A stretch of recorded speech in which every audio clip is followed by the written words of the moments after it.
Storm-lit ridgelines, silent borders, summits that swallow entire expeditions without leaving a single scrap of bone. From Asia's death corridors to Antarctica's knife-edged ice, these are the mountains the planet itself seems to defend, peaks where altitude becomes a verdict, not a number. At 8,000 meters, the air thins into something almost symbolic, light, sharp, and unwilling to let a human breathe without consequence. Mountains are not merely land rising into sky, they are thresholds. And scattered across the continents are summits that behave less like geological structures and more like guardians of their own unbroken silence. The camera opens on a slow aerial glide above the Karakoram, not rushing, not climbing, observing, as though something in the wind murmurs a warning. The narrator enters without announcement, a quiet presence against a darkening sky. There is a kind of mountain you do not climb to conquer. You approach it like a confession. You leave it the moment it demands it. These are the peaks that draw only the bold, the desperate, or the unaware, and for many, that single choice is the last one ever made. Tonight, we walk through the world by altitude and consequence, tracing a line across continents to the summits where risk has been carved into stone. Asia, K2. The story begins where danger is not rumored, but measured. K2, the savage mountain, rising 8,611 meters into a sky that rarely forgives. The peak stands on the border of Pakistan and China, a pyramid of black rock and blue ice stitched with avalanches waiting for the smallest vibration. Unlike Everest, crowded, commercial, mapped, K2 has kept its wildness. The weather here turns with a cruelty unmatched anywhere else in high-altitude climbing. Clear mornings transform into whiteout storms within minutes, winds tearing across the ridges at hurricane force. Pathfinding is not just skill, but instinct. One misplaced step leads into the bottleneck, a tilted ice traverse guarded by a snowfall-loaded serac. Every climber knows the truth. The serac can release at any moment, no warning, no second chance. Historically, this mountain has been selective. Entire seasons have passed without a single successful summit. Expeditions arrive with confidence and leave fragmented, having watched ropes vanish under falling ice or teammates disappear into crevasses but no one dares approach again. Even survivors speak softly about K2, as if their voices might somehow reach the mountain's memory. But Asia has more than one form of danger. Beyond the celebrated giants lie unclimbed sacred peaks. Mount Kailash in Tibet, forbidden by religious decree. Gangkhar Puensum in Bhutan, never climbed by human footsteps. Their danger is not measured in weather or height, but in boundary, in taboo, in the unspoken commandment that some summits are not meant for human ambition. Yet the savage mountain, K2, stands as the continent's chosen embodiment of physical peril. And as the wind screams against its ridges, we leave Asia with a final glance back, because nothing turns its back on K2 without feeling the weight of its gaze. Europe, Mont Blanc's hidden corridors. Europe seems gentler, civilized, photographed. But the Alps hide a truth that only those who walk beneath their shadows understand. Mont Blanc, the highest point on the continent outside the Caucasus, appears serene from a distance, draped in white, brushed with sunlight. Yet the mountain's beauty disguises its brutality. The corridors around the Grand Couloir, the infamous Gully of Death, receive rockfall so consistent that climbers treat each crossing like a sprint between artillery barrages. Some years, the temperature fluctuations grow so unstable that the gully begins firing stones day and night, each impact ringing like a warning bell. On clear days, Mont Blanc lures hundreds upward. On bad days, it sends them sliding off exposed ridges into the clouded abyss below. Guides who have led dozens of successful ascents still step onto its slopes with a quiet weight in their breath. Camera drifts across white ridges stained with old scars of ice movement. The narrator lowers his voice. Europe's danger is seductive. It invites before it denies. Mountains here do not roar, they whisper, and it is the whisper that kills. Africa, Kilimanjaro's altitude mirage. Africa's tallest mountain rises alone, isolated above the plains of Tanzania like a floating island. Kilimanjaro is not technical. It does not have the ice cliffs of the Himalaya or the death corridors of the Alps. But its danger hides in something more subtle: altitude illusion. Thousands attempt it each year, believing sheer height, 5,895 meters, can be walked through by will. But the mountain's gentle slopes are a trap. Climbers ascend too quickly, crossing ecological zones from rainforest to Arctic desert in mere hours. The body cannot keep pace. Altitude sickness hits suddenly, ripping away strength, balance, and clarity. Storms roll across the summit plateau with little warning. Lava rock and ice create a world that feels lunar, dry, breathless, empty. People often underestimate the final ascent, where dawn reveals hikers moving like shadows in thin air. But Kilimanjaro's danger is democratic. It does not target the elite. It challenges anyone who misunderstands the language of altitude. As the camera pulls away, the summit glows under early morning sun, a reminder that beauty can be a more effective lure than terror. North America, Denali. Alaska does not offer mercy. Denali, once called Mount McKinley, stands 6,190 meters high, but height alone is not its weapon. Latitude is. The mountain rises so far north that its oxygen density resembles that of a 7,000-meter Himalayan peak. Air temperatures plunge to minus 40 degrees Celsius, winds scream down the slopes, and storms can lock an entire expedition in place for weeks. Climbers move with caution through the crevasse fields of the Kahiltna Glacier. Snow bridges collapse without sound. Whiteout conditions erase the world, dissolving horizon and sky into identical sheets of pale light. People vanish here in silence, swallowed not by violence, but by emptiness. The West Buttress route, considered the standard ascent, is lined with memories of tents torn apart, sleds lost to gravity, and climbers waking to frost inside their lungs. Denali tests patience just as fiercely as strength. But beyond the summit lies the deeper truth: the mountain has no interest in being climbed. Its cold is not an obstacle, it is a boundary. South America, Aconcagua's dead air. Aconcagua is the highest mountain outside Asia, towering 6,961 meters above the Andes.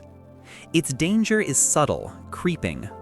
Many expect Everest conditions or K2 brutality, but what they find is something stranger: a mountain that pretends it is manageable until the final altitude strikes with invisible force. The death zone here is not defined by fixed altitude, but by the combination of cold, dryness, and the Andean viento blanco, white wind. When it arrives, the sky collapses into a hurricane of ice crystals moving faster than sight.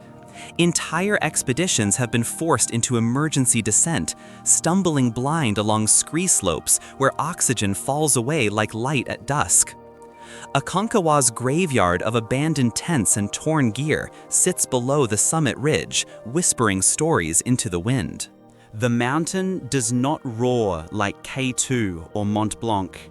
It suffocates, quietly, efficiently. Puncak Jaya's vertical jungle. Deep in the Indonesian province Papua, rising above rainforests thick enough to swallow sound, stands Puncak Jaya, also known as Karstan's Pyramid. a jagged blade of limestone erupting from the jungle at 4.884 meter, its danger is amplified by remoteness. Reaching the base often requires navigating tribal territory, unpredictable weather, and some of the steepest fixed rope sections on any 7 summits route. The mountain's face is a wet vertical wall, slick with tropical rain that can strike at any hour. Lightning storms lash the ridges. Rocks crumble beneath grips. Every movement demands precision.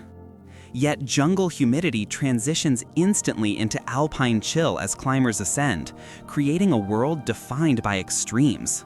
The mountain feels alive, breathing, shifting, shedding stone like skin.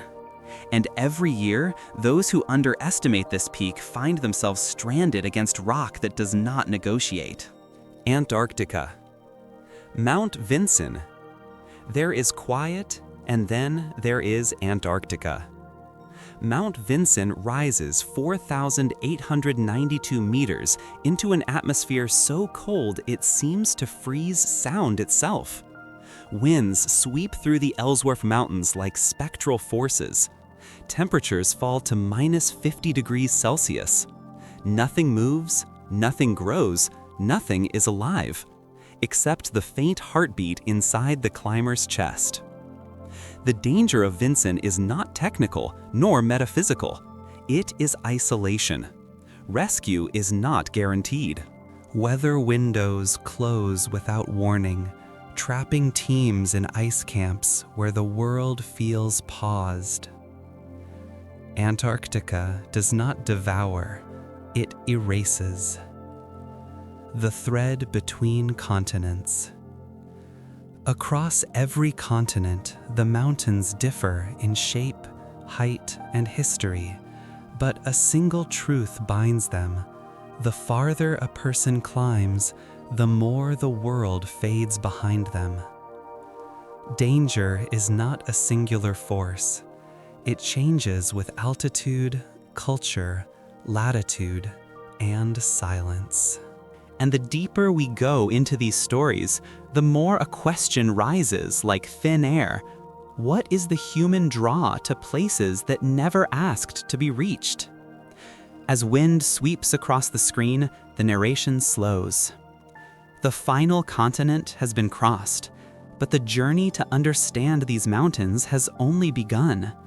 Because within their slopes lies a deeper truth, one that refuses to reveal itself without cost. And in the next breath, we descend into that truth. The journey resumes not at a summit, but in the space between breath and judgment, where the mind begins to understand what the body has already learned.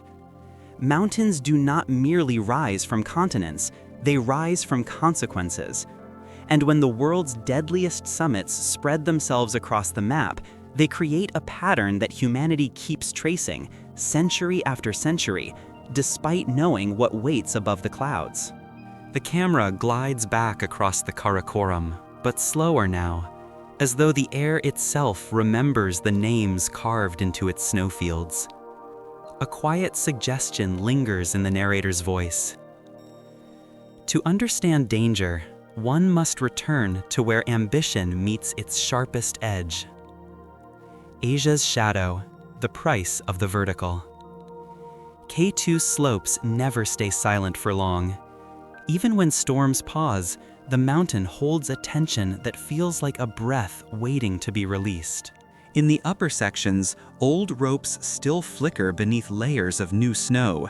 They are not guides, they are ghosts, reminders of seasons when climbers ascended too quickly or descended too late, or simply misread the tone of the mountain. In 2008, one of the deadliest days in mountaineering history unfolded here. Serac collapse, falling ropes, teams stranded on terrain where path becomes a generous word.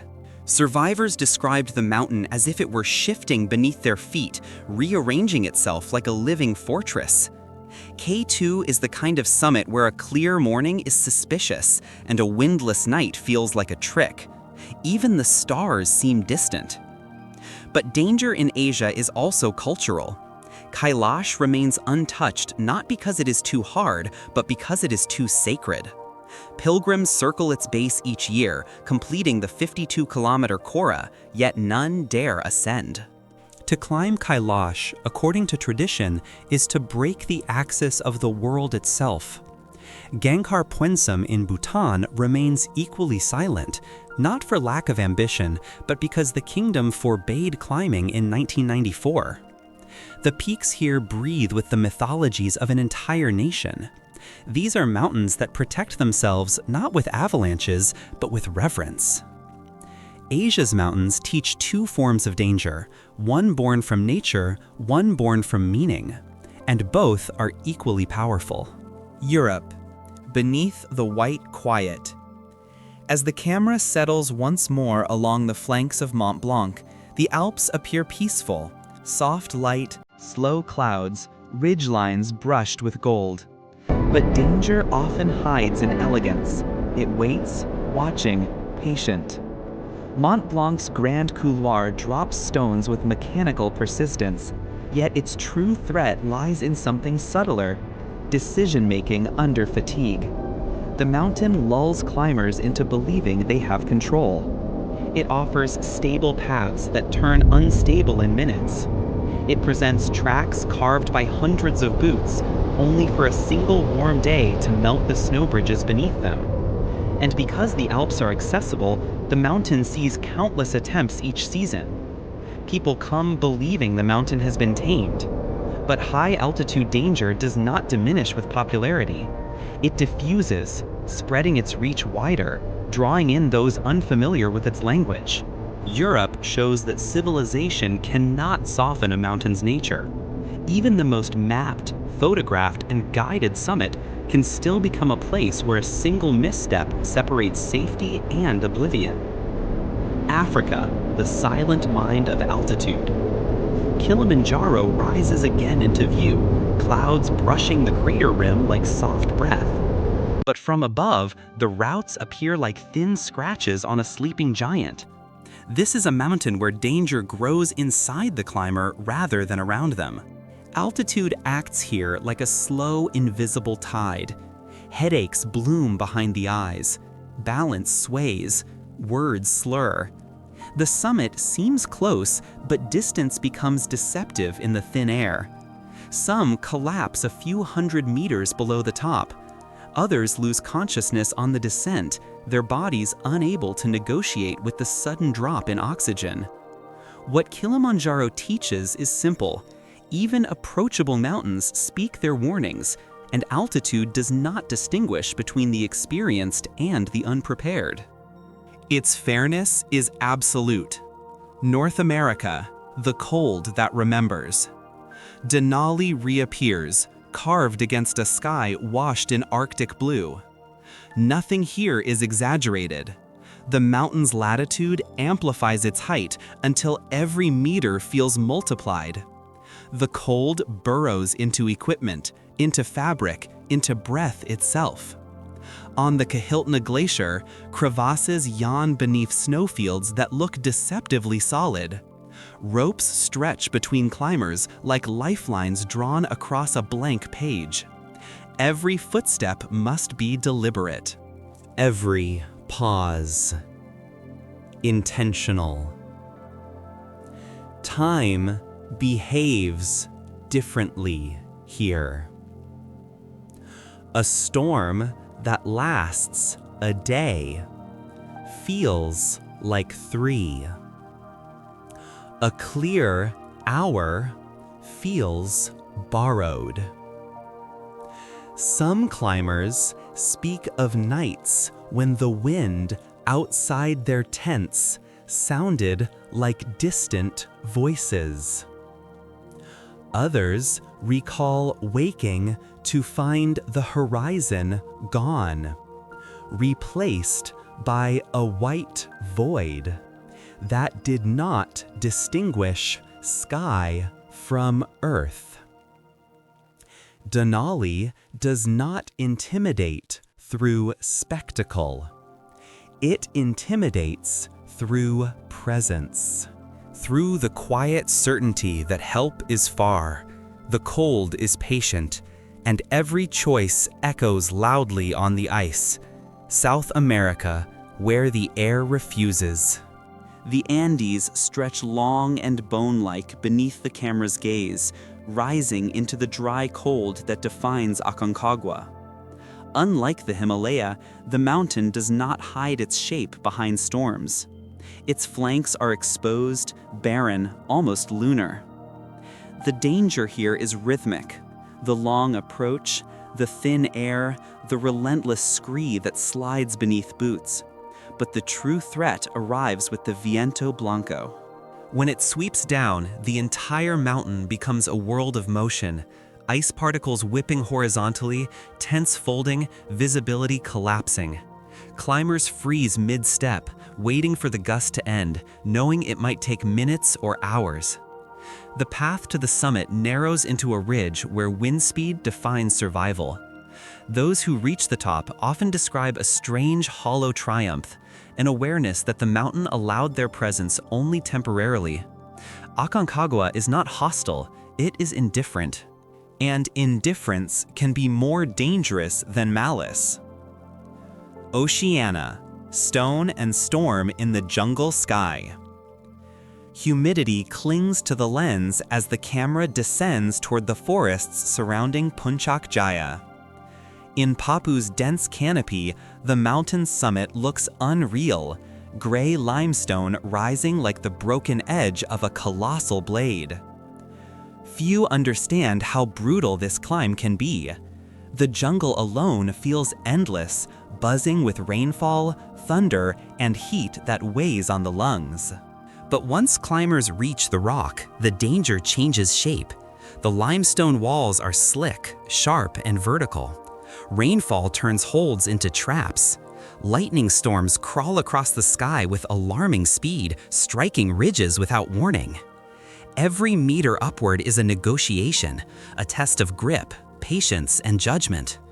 Many climbers speak of hearing stone shift beneath them, a reminder that this mountain is not static. It is shedding itself one fragment at a time.